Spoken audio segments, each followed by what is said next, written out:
Cambio 90 fue el movimiento que lanzó a Alberto Fujimori a la presidencia. Competía con el Movimiento Libertad, competía con un escritor tan reconocido, ganador de un premio Nobel como Mario Vargas Llosa. Imágenes del debate en el que Alberto Fujimori le saca un diario del momento donde se había anticipado una portada señalando el triunfo de Vargas Llosa.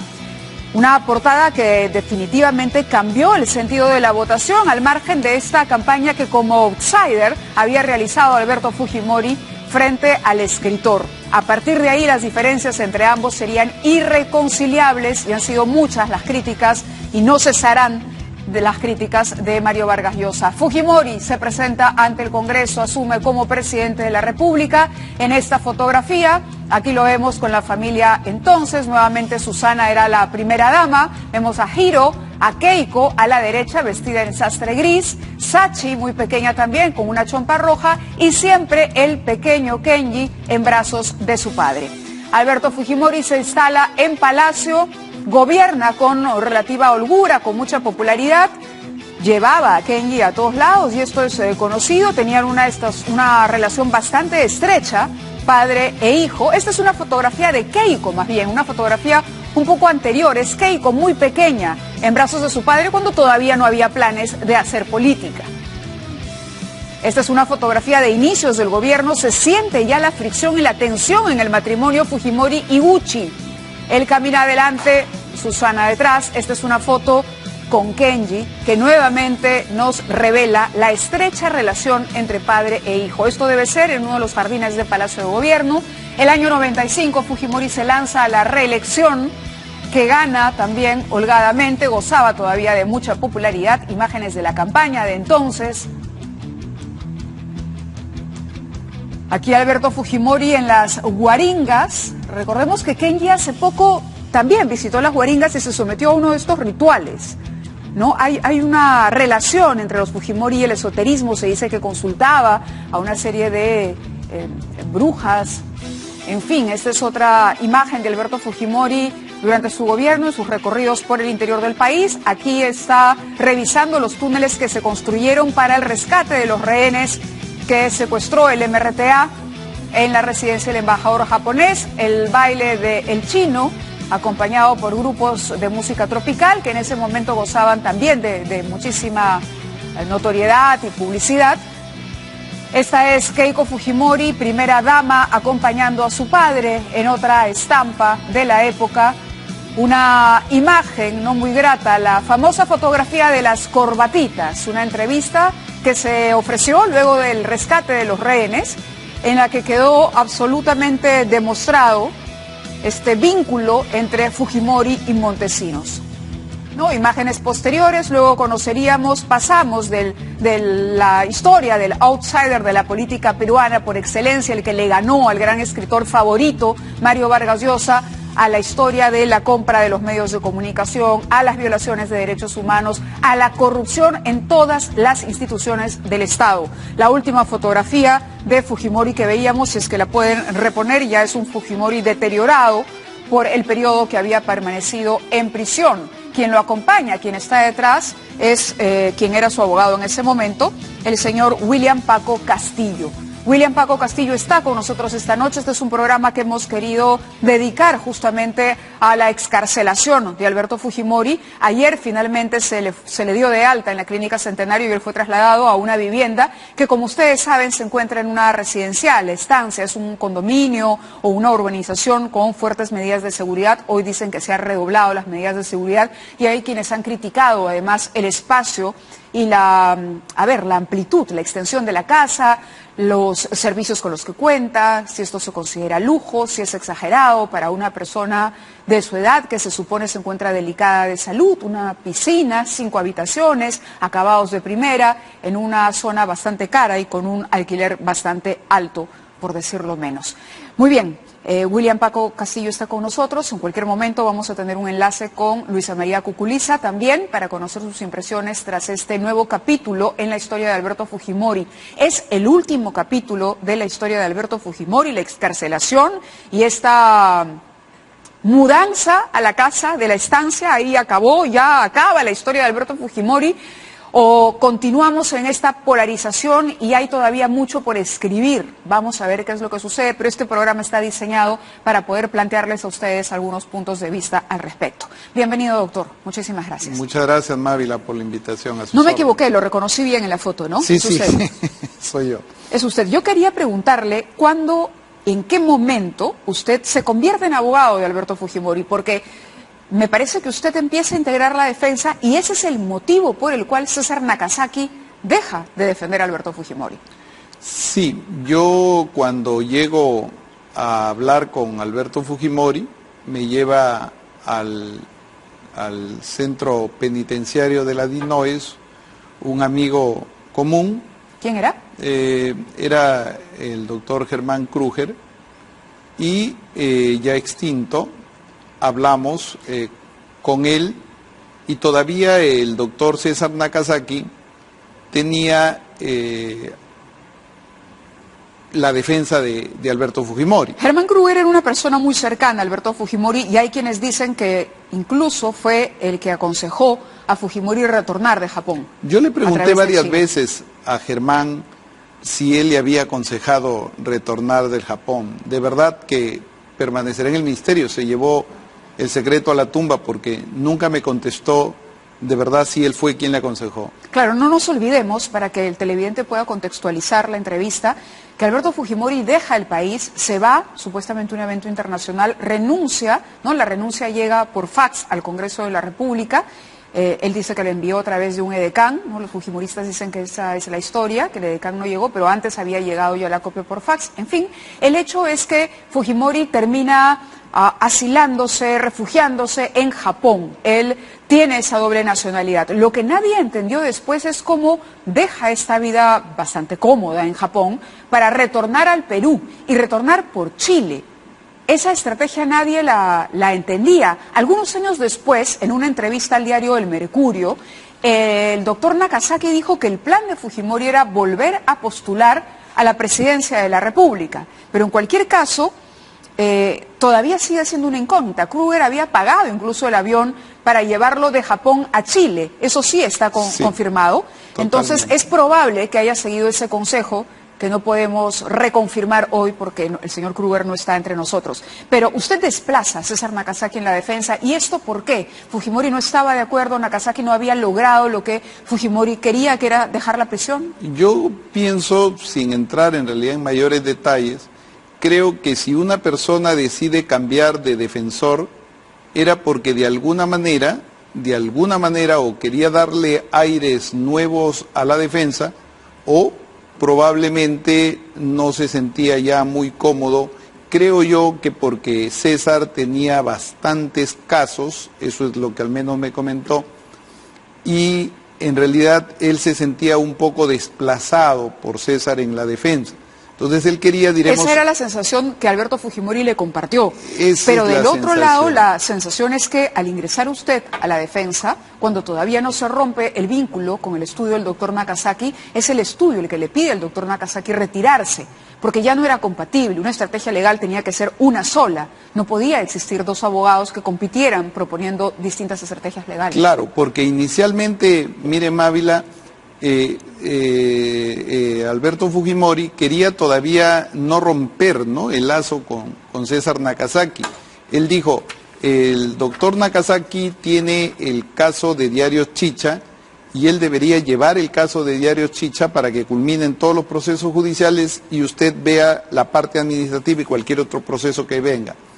Pero indudablemente al salir yo en la televisión y anunciarme como el nuevo abogado o uno de los abogados de Alberto Fujimori, el doctor Nakazaki sin duda, probablemente en su estudio o lo que fuera, pero él tomó la decisión de renunciar a todos los procesos. Entonces yo quedé con todas las causas que aún tenía pendientes, incluyendo el proceso madre que era el tema de Diarios Chicha.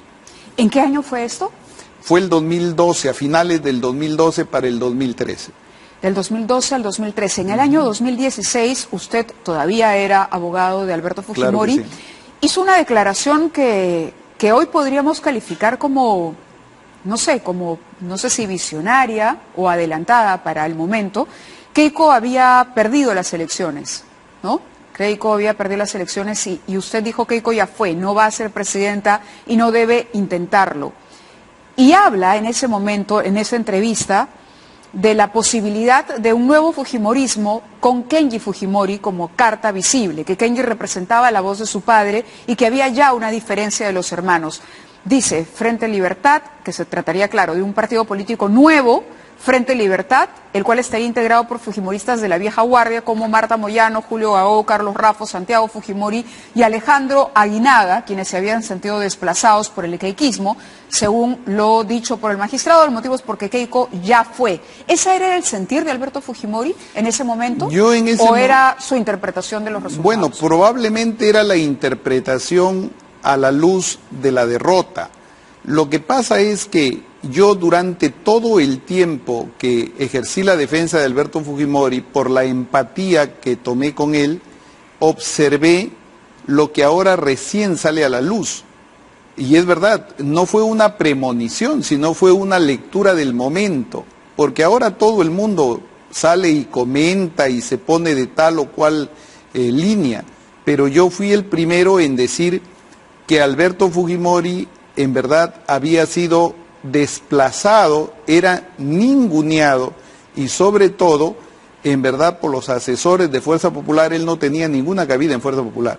Fundamentalmente los que manejaban Fuerza Popular, que yo identificaba como el señor Figari, la señora Ana Vega y el señor Joaquín, ¿no? Joaquín Ramírez, que eran en realidad el cogollo de Fuerza Popular, y lo digo porque yo en esa defensa estuve solo.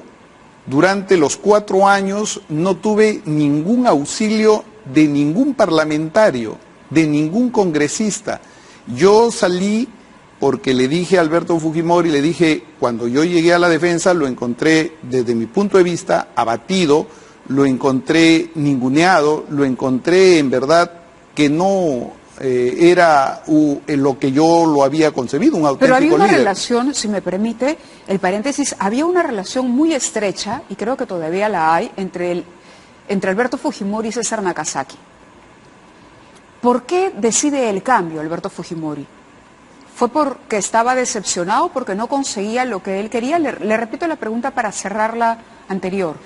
No, yo en realidad no podría ¿O era por el peso de Krüger como consejero? No, porque incluso Krüger fue el primer sorprendido cuando Alberto Fujimori me toma como abogado, porque Krüger fue, diremos, un intermediario, ¿no? ¿Usted le promete algo a Alberto Fujimori? ¿Le dice sí podemos sacarlo de prisión? Yo le digo a Alberto Fujimori lo siguiente, me acuerdo de eso, le dije, usted ha cometido el delito, estábamos hablando de Diario Chicha, ¿usted es el autor de estos delitos? Y él me dijo, no, nunca me voy a olvidar eso, yo no he cometido esos delitos. Y le dije, si usted no ha cometido esos delitos, usted no tiene por qué inculparse, no tiene por qué declararse culpable de esos delitos. ¿Por qué? Porque en la mentalidad que él tenía era que como había sido condenado a 25 años de cárcel, cualquier otra pena menor, en verdad, él la consideraba que debería subsumirse en la pena mayor y no quería incluso pelear el tema de Diarios Chicha. Él al comienzo no quiso pelearlo.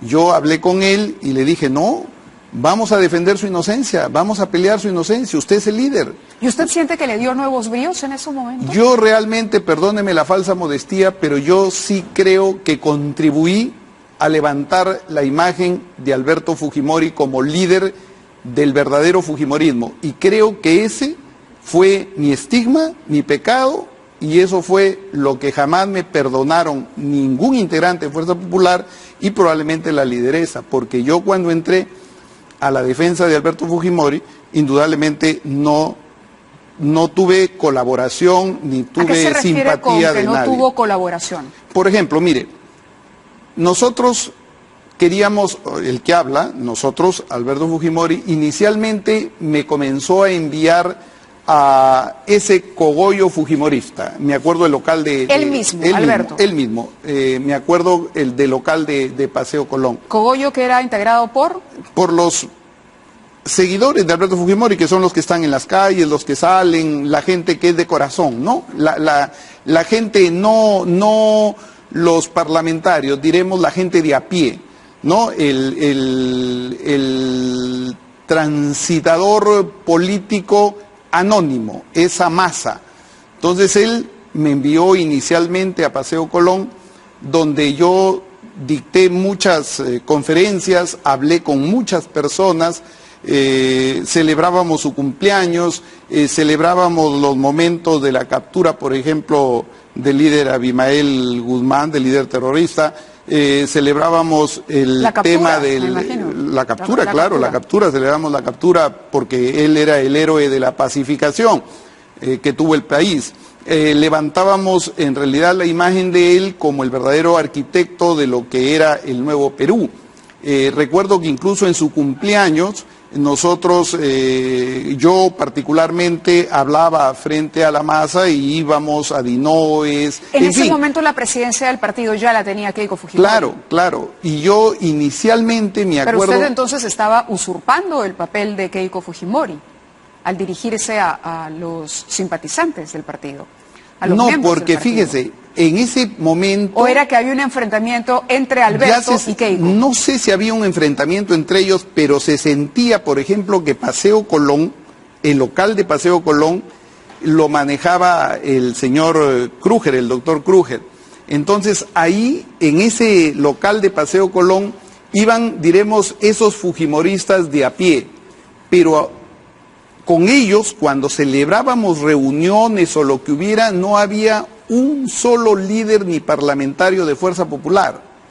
Entonces, cuando nosotros hacíamos eventos, no iba nadie de Fuerza Popular, ninguno, nadie. Y cuando ninguno yo decía, de los congresistas, de los congresistas, claro, de los asesores de Keiko Fujimori, ni la propia Keiko, claro, pero tampoco iba Keiko. Absolutamente. Es más, entonces hubo un momento, me acuerdo, que en una reunión fue el doctor Aguinaga, y a otra creo que fue Marta Chávez. Una sola vez. A la siguiente supe que les habían prohibido. ¿Quién le había prohibido? Pues la señora Ana Vega, los asesores. ¿Y era Alberto Fujimori el que lo enviaba a eso? Claro, a mí me enviaba. Yo no podía hacer nada si él no me enviaba. ¿Alberto Fujimori le habló alguna vez de Keiko?